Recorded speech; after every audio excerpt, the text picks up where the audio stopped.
Hi, my name is Dana Barker. I'm with Ducre School of Art in Plainfield, New Jersey. I'm here with Leslie Dalgeyer, is one of our alumni. She's a board member. She teaches here at Ducre. Leslie, when did you start at Ducre? How did you start your career here?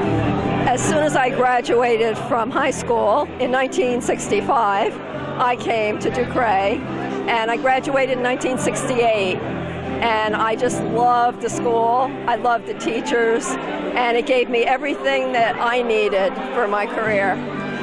Can you tell how you became a world-known artist, an animal activist, with your beautiful, beautiful renderings of pastel work? Basically, I just loved animals, and I always loved animals, and I just decided that the environment and endangered species would be what I should focus on.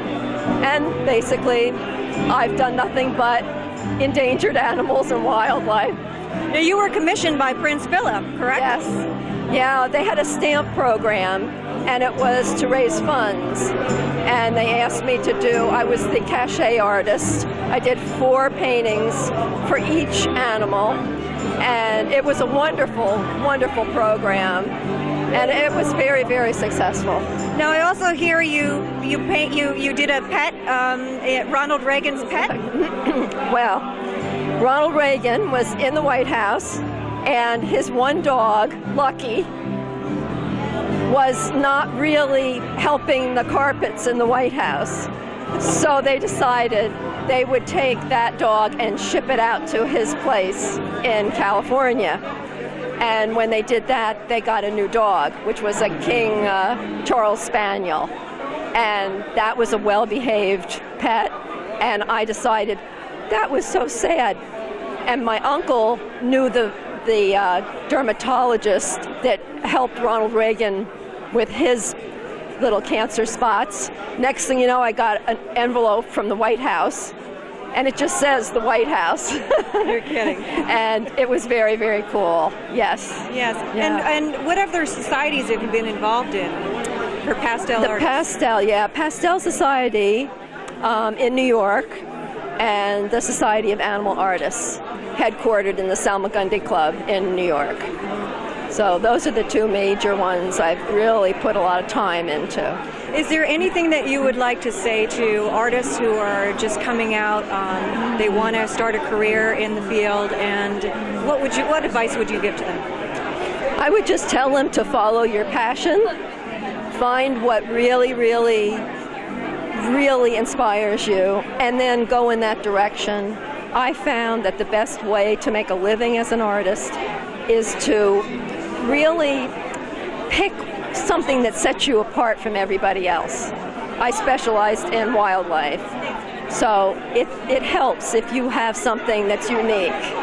Mm-hmm. Thank you, Leslie. Leslie is actually doing a 3-week consecutive Saturday workshop starting on April 14th. She'll be teaching the wonderful techniques that she partly created that brought her world acclaim. So thank you very much, Leslie. It was wonderful chatting with you. Thank you. Wonderful. So much. And your artwork is beautiful. Thank you.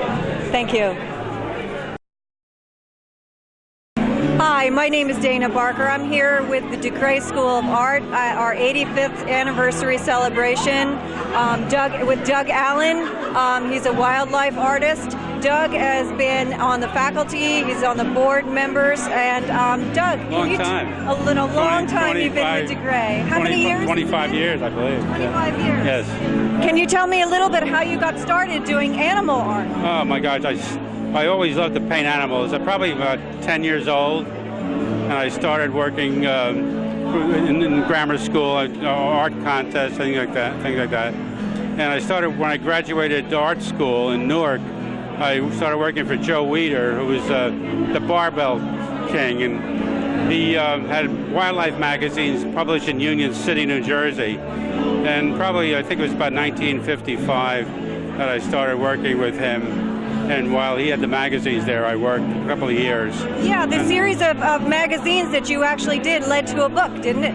Well, that was an outdoor life magazine. That was in 1960 that they did that book on the big game animals of North America. It's called Big Game Animals? North America, yeah. That was, and since then I've done about 35 books for Illustrated. You've done 35 books on animal art. Yes. And you've traveled worldwide. Pretty much. Canada, Western United States, a little bit of Alaska, Africa, South Africa, in that area. Were these trips that you took by choice and you just wanted to go? Were you on assignment? I always wanted to get, especially Africa, I always wanted to go there. Never thought I would.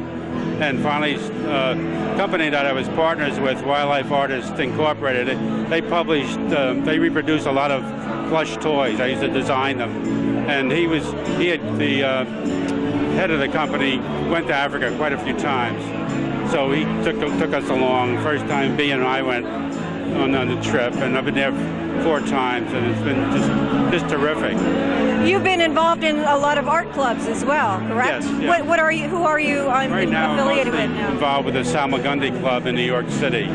That's one of the older art clubs in the city. And Doug is also on the board of directors here at DeCray School of Art as well.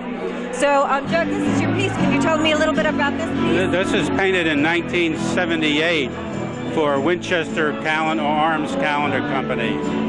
And it was a calendar done for there were four species of antlered game. It's a moose, a white-tailed deer, a mule deer, and trying to think of the last one. Elk.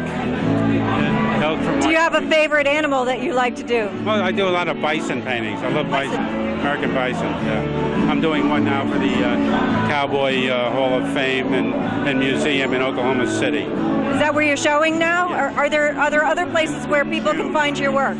There and also in the American Masters Show at the Salmagundi Club, and in Jackson, Wyoming at the National Wildlife Museum.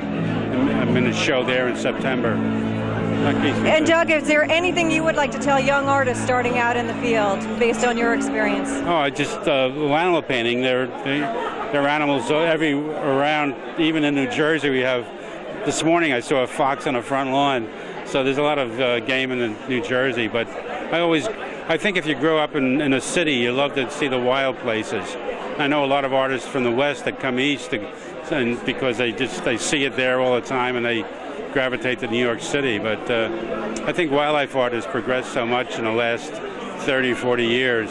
There's quite a few great talented artists out there today. What was the medium that you most enjoyed working? I usually paint oil and pen and ink drawings. I did watercolor for a while and casein, but mostly oils. What have you done in pen and ink? A lot of the illustrations for the magazines I did in pen and ink. Did that lead you ultimately doing the oil painting, or were you doing that all both along? at the same time? Yeah, we used to do the feature pictures in oil and the spot illustrations in black and white in pen and ink. Well, thank you, Doug. It's been a pleasure interviewing you so much. I appreciate all that you've done for the school. Thank you so very much. And there you have it, Doug Allen, yet another alumni, graduate, and board member who is here to support the upcoming artists. Thank you very much. Hi, I'm Mark Romanowski, and we're here at the 85th anniversary for the DeCray School of Art. I'm standing next to fellow artist and faculty member, Monica Bauman. She's going to tell us about some of her work and some of the stuff that she's teaching to the students. Monica? Hi! So this is my most recent piece behind me here. I guess what I'm trying to teach is how to do a higher, maybe not higher, but a very contemporary representational style, in that you're giving the students tools in order to liberate them creatively so that they can take whatever is in their minds and put it on a page and represent it more clearly and more deliberately to the viewer. And so through a series of very boring assignments with the hope that they're learning technique, they can move on into doing exactly what I've done behind me, where I've taken what I'm doing right now is working on a series of works of blue-collar men the underappreciated worker. We stand in buildings, we drive on roads, we drive over bridges that were all built by these men that we don't really think about, and it goes on and on and on. So I think it's a great line of work that I'm really excited to create. Although Monica and I teach or paint in different styles, we have similar trains of thoughts when it comes to teaching, that how good is a good idea if you don't have the techniques to pull it off. Absolutely. And we both teach foundations in realism. Would you say in today's art world that realism is making a comeback? Oh, absolutely.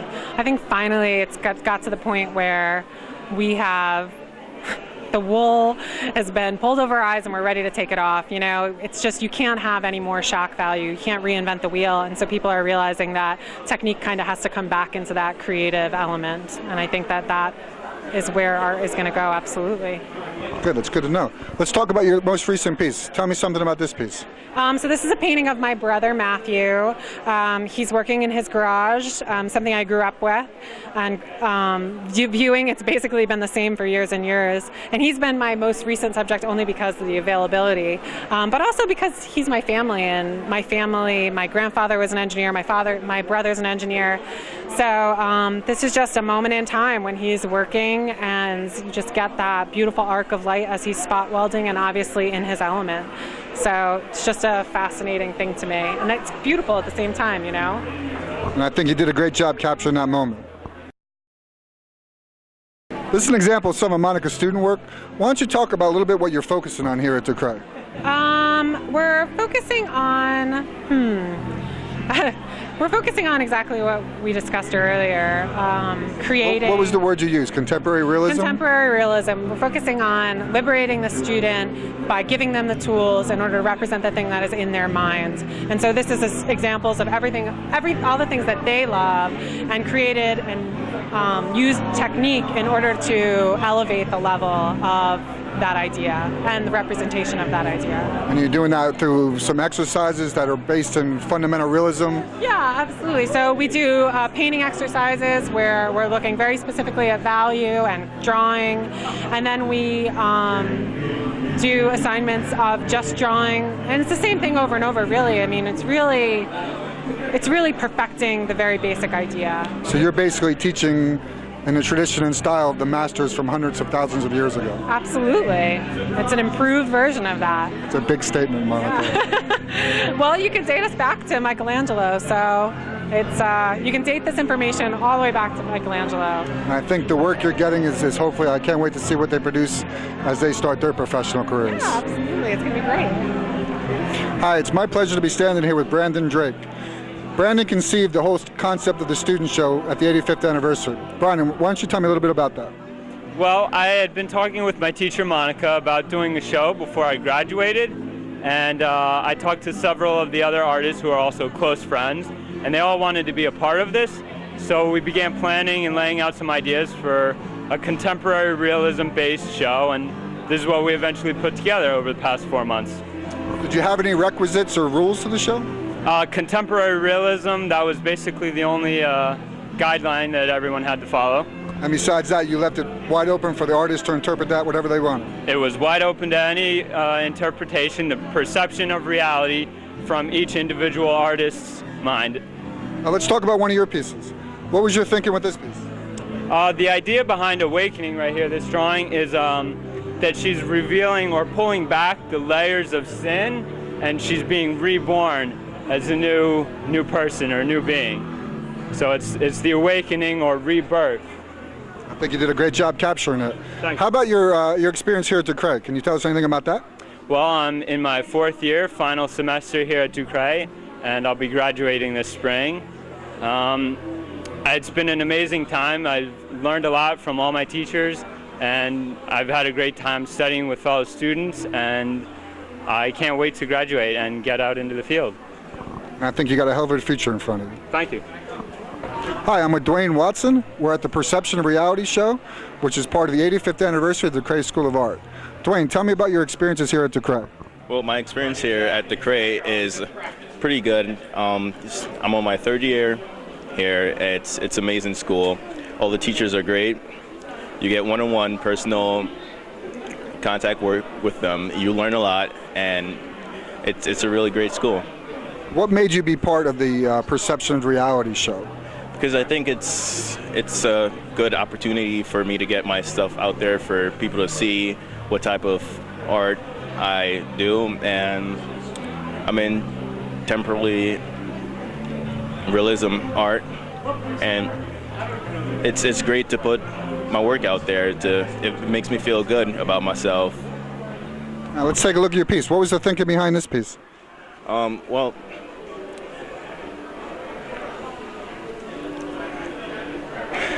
let's take a look at your work. What was your thinking behind this piece? it's an amazing piece. I think that I really capture the angel feeling of it. It's this girl that used to go here modeling. She was a peaceful girl. She didn't talk to anyone that much, and I thought that she was an angel, so I capture it in my art. What are your plans after you graduate? My plans after I graduate is go to another school, get my teaching degree, because I want to teach art, and I want to open my own studio and also continue drawing, doing freelance work, and just do a lot more artwork. Great. Hopefully when you get your teaching degree, you can come back and teach me something. All right. Hi, I'm here with Megan Kocha. Megan, tell me about your piece you did for the Perceptions of Reality show. The piece I did was called Lust, and trying to do something a little different. So I had a fetish model come in, and we had some photographs and went in for a charcoal piece. It's a very beautiful piece. Tell me a little bit about your experience here at the Cray. It's been a wonderful experience, trying something different. It took me many years to get here, so I'm now 27, going through college for the first time, and trying to learn as much as I can. I got to join a phenomenal group of artists and get to learn from amazing artists. What are your plans after you graduate? After I graduate, I'm going to be here for a little bit while longer, and then go on to do portrait painting and see where it takes me. Good luck to you. Hi, I'm here with Gilberto Sanchetto. Gilbert, tell me a little bit about your piece you did for the Perception of Reality show. Well, I did the Obama due to the reason that I want to get the feel of skin texture and the color mood. And so I think I got that effect with the lighting. Now, I've seen you work for a while now. You go back between digital and traditional. What do you like better, and why do you make the jump back and forth? Well, I like the digital because it's faster, but I like the traditional because it gives more value to the painting than the traditional painting. Tell me a little bit about your experience here at the Cray. Well, it's been a big learning experience for me. I used to work full-time, and I didn't think it's something I could do myself. So I tried it, and I come here only part-time. So I've been here 5 years, and it's been working great for me. So you came to art a little later in life. What made you decide to recreate yourself and come back and try and to succeed as making a living as an artist? Well, this is something I always wanted to do. I tried it when I was younger, and I didn't succeed. I went to work. I felt somewhere inside deep in me that I wanted to paint. So even though I wasn't young, I was older, I still decided to come at a certain age. And it worked out. And what are your plans after you graduate? Well, after I graduate, I decided I'm going to go and paint some more, and keep coming here more often, just to keep the feeling of painting around me. And I'm going to try to sell my work. Good luck. Thank you. Hi, I'm here with Tomas Hurtado. Tomas, you have several pieces in the show. Tell me a little bit about your ideas for the show. I wanted to get a little bit of everything. Last year I went to Europe, and I was heavily influenced by the mythology. So I did a piece of a statue of Perseus holding Medusa's head. And I also wanted to capture an iconic figure, so I chose Alfred Hitchcock.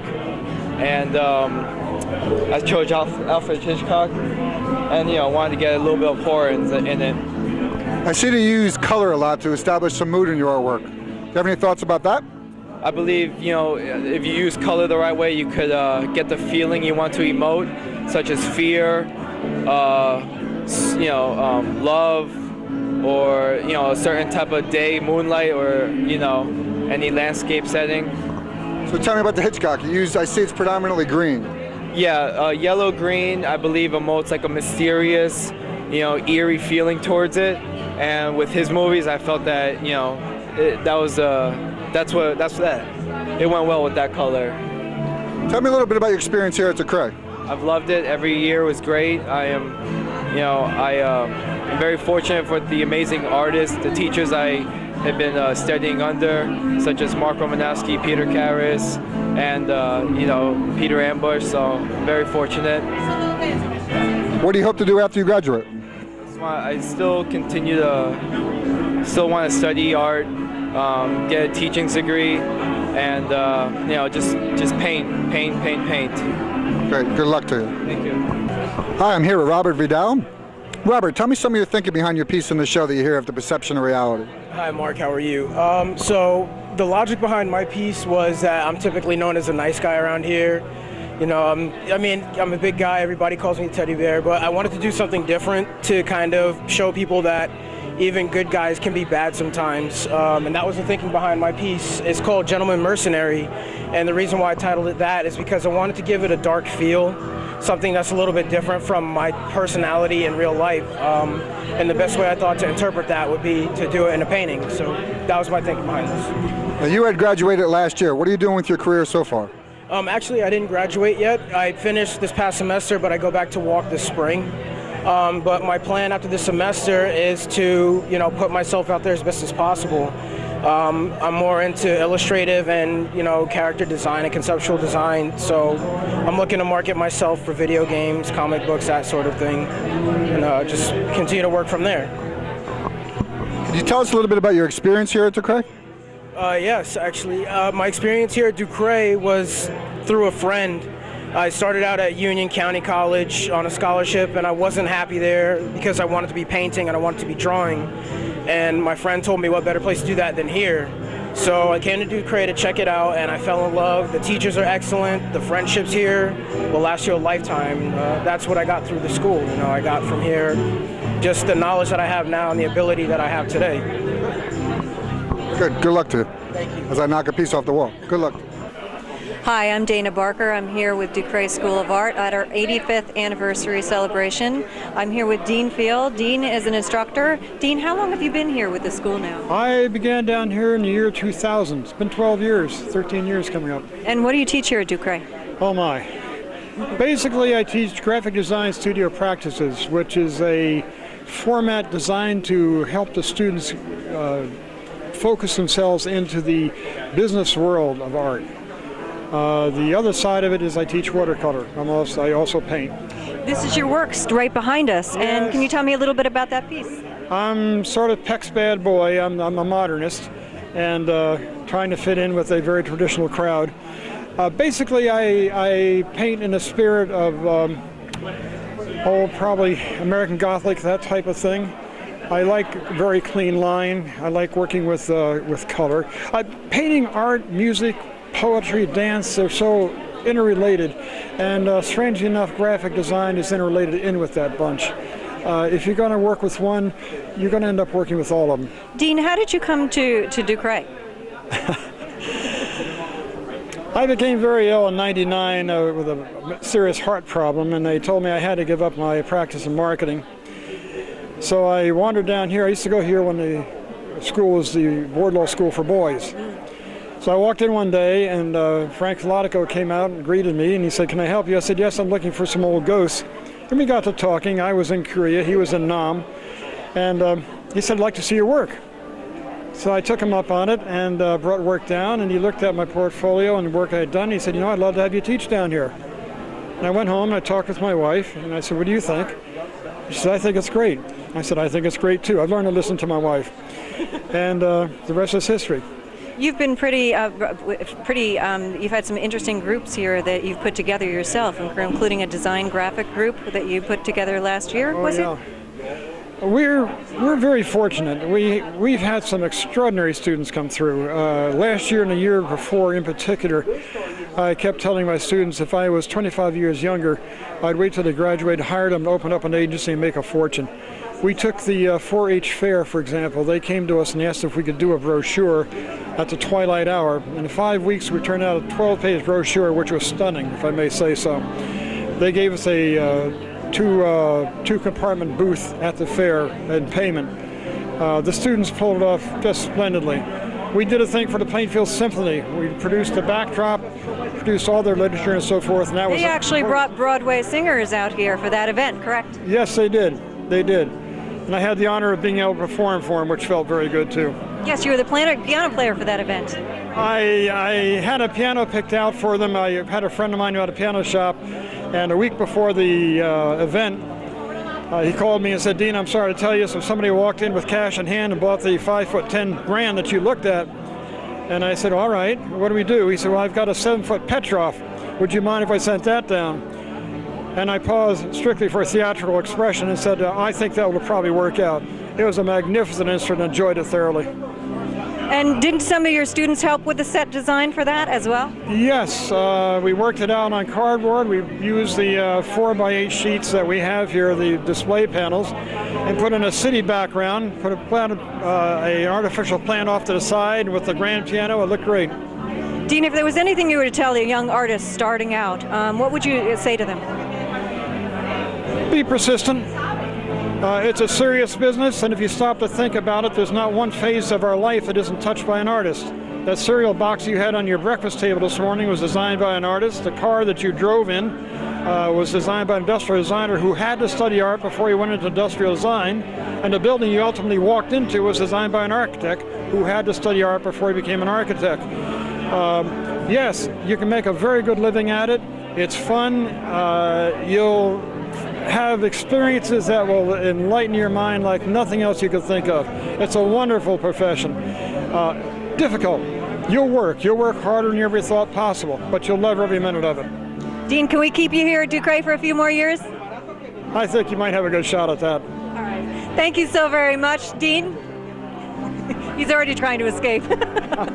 Thank you so very much. This is Dean Field at Ducre School of Art at our 85th anniversary celebration. Hi, I'm Dana Barker with Ducre School of Art, celebrating our 85th anniversary here at the school, and I'm with Frank Filatico, the dean of the school, and with Vince Natale, who used to actually be a teacher here. And Frank, how long have you been actually the administrator and dean of this school? I've been the director since 1985, but I've worked for the school since 1975. And you went to Ducre as well? I graduated from Ducre in the early 70s, but yes. I've heard that you're the walking encyclopedia of the school. Somewhat, I guess, through just experience, yeah. And how did you come to hire Vince, who has actually taught here for 8 years, correct? Yeah. Extremely talented graduate. Sorry. Yeah. So you were here back in the 80s? Yeah, 81 through 85. I took a year off in between to go to another school, and then came back and graduated. But you were actually a student here at Ducre, correct? Yeah, 81 through 85. Graduated in 85, and then came back a few years later to start teaching.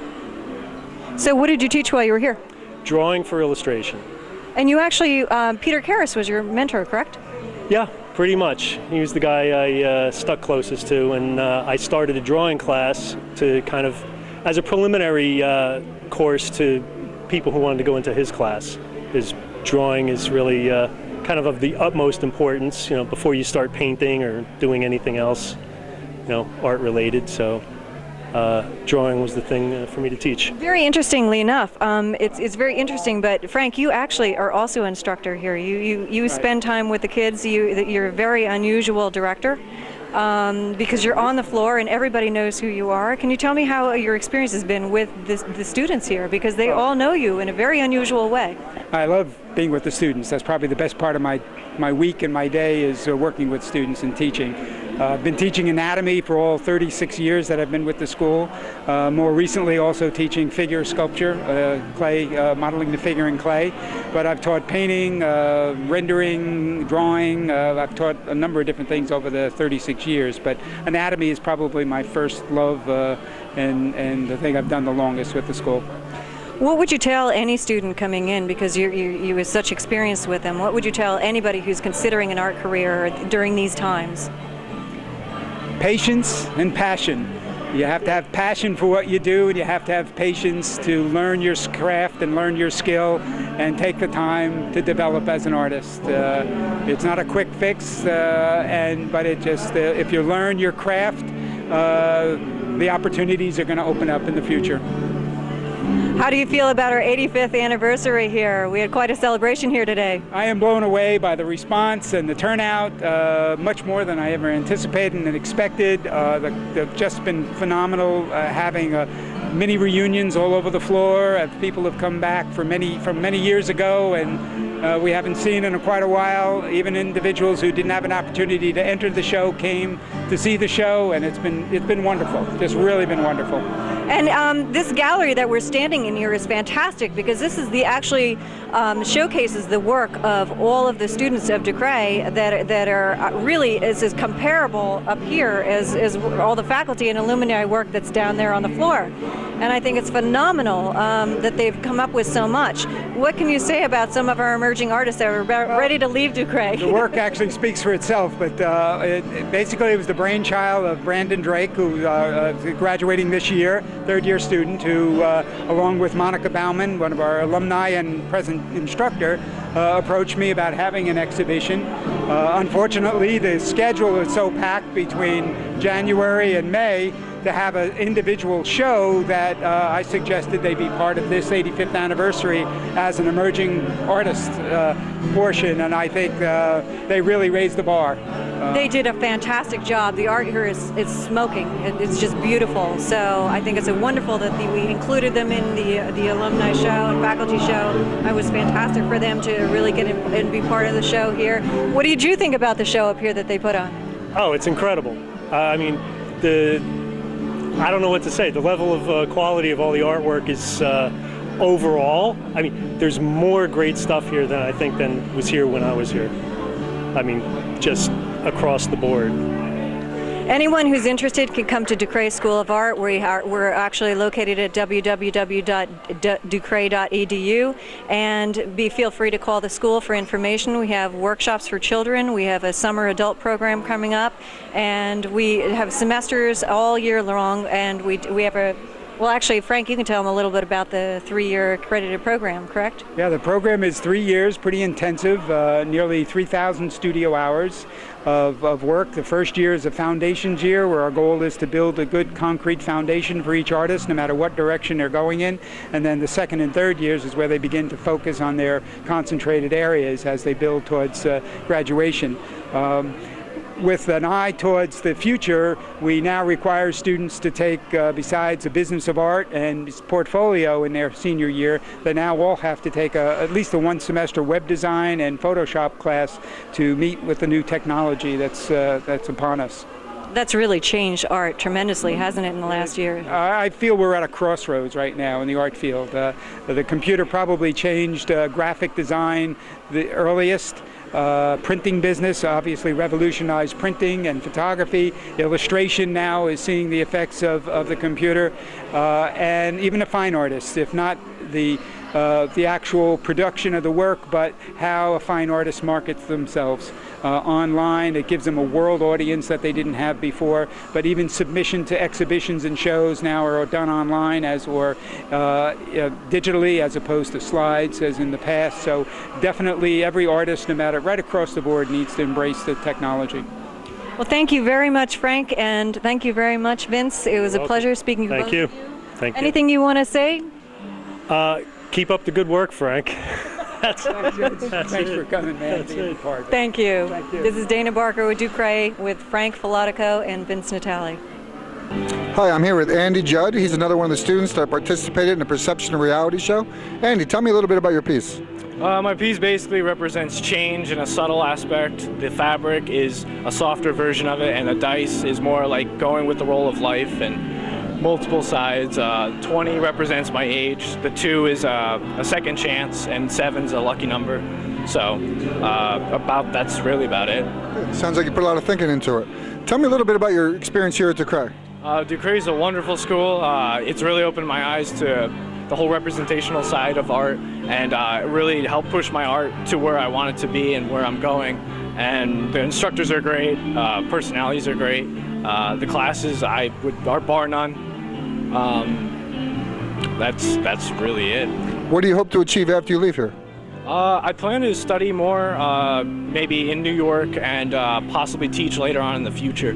Those are really my main goals, and selling art, painting possibly.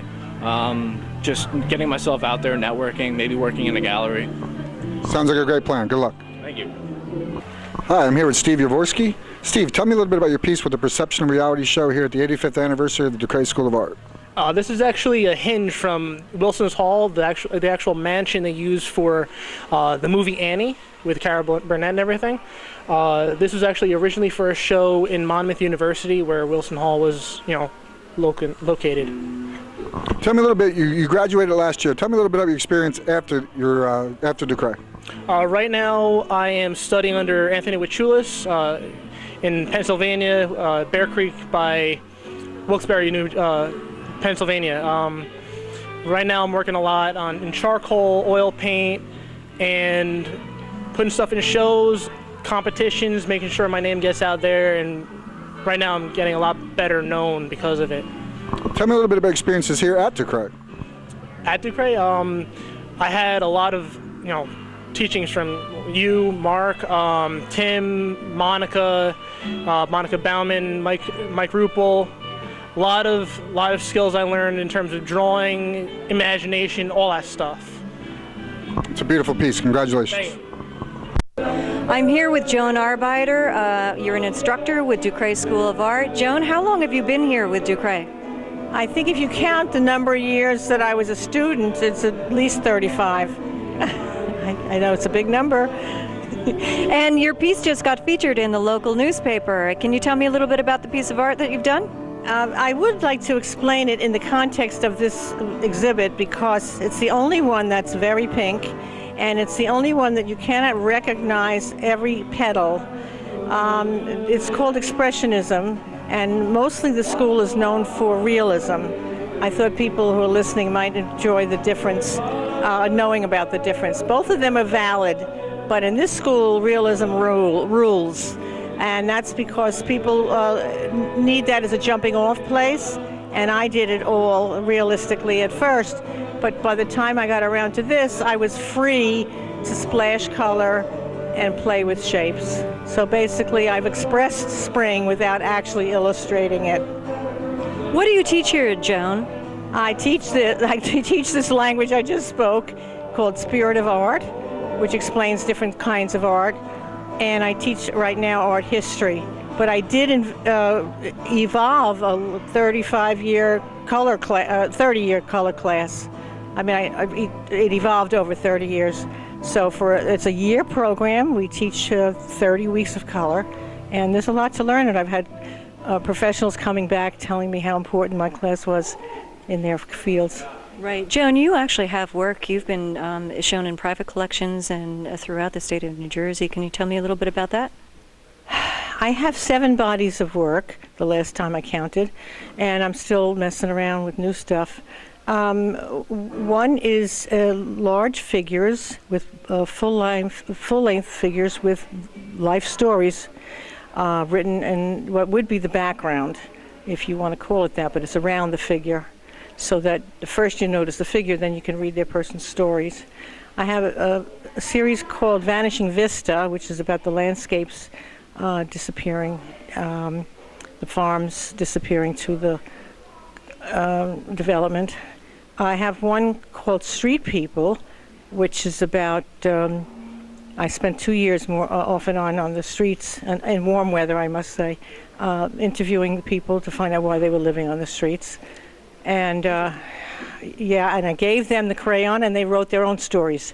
So I brought their own voices into the gallery, and people, came to understand that not everybody was under the influence of some substance or other, that these were real people who had real jobs, and they were overextended. And to tell you the truth, there are a lot more stories now that could be written at this time.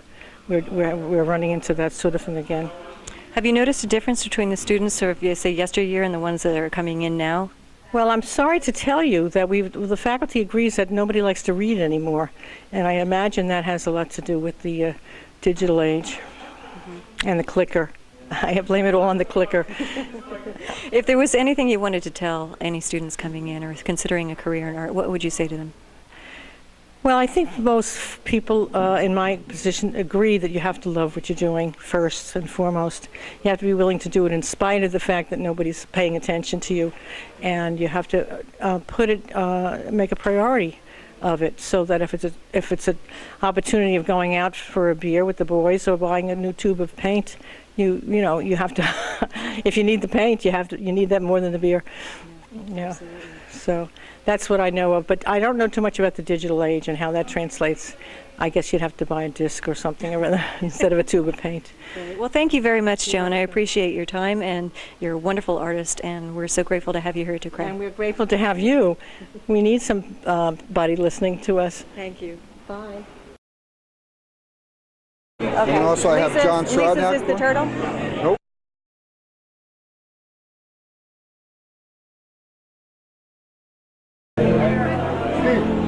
Want to shoot from this angle? So it's going to concept for the show. Okay. Your name. Thoughts on DeCray. Okay. Okay. Well, I mean. Year. What you got from DeCray, and what you hope to achieve. Steve. We're going to start with Brandon.